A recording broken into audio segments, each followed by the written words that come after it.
উনি বাসটা খুব যত্ন সহকারে আনছে, কারণ পোলা মানুষের জীবনটাই নাকি বড় বড় বাস। ঠিক আছে, উনি আরেকটা কথা বলছে যে মেয়েরা নাকি কাবিনের টাকার জন্য নাকি মানে ছেলেদেরকে নাকি ছাড়ে।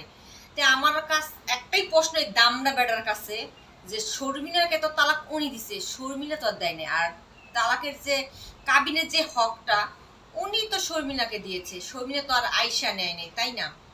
তো আপনারা এই ভিডিওটা দেখলেই বুঝবেন যে মানে ওনার কথার সাইজগুলো, যে কিভাবে কথাগুলো বলে আর মেয়েদেরকে কিভাবে অপমান করে। ঠিক আছে, এজন্য এই বাসটা কাইটে এত যত্ন করে সুন্দর করে কষ্ট করে আই নাই বাড়ির উঠোনে আনছি, স্মৃতি সহকারে রাইখা দিমু।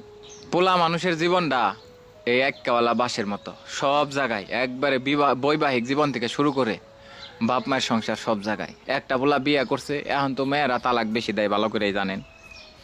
ধরেন 5-6 মাস সংসার করে কাবিন নামা মোটা অঙ্কের দিয়া তালাক পোলাই দিক আর মেয়াই দিক।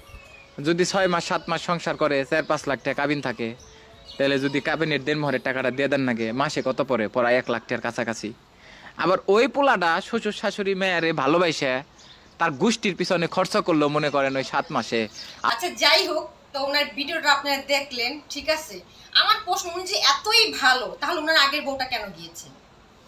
আর উনি যে শর্মিলাকে বিয়ে করেছে, শর্মিলা তো ওনার আডু বয়সী মেয়ে। ঠিক আছে, মেয়ে আডু বয়সী মেয়ে, একটা অল্প বয়সের মেয়ের একটা মানে বুঝ কম হয়, জ্ঞান কম হয়, এই দামড়া বেড়া কি পারতে না এই মেয়েটাকে বুঝিয়ে নিতে?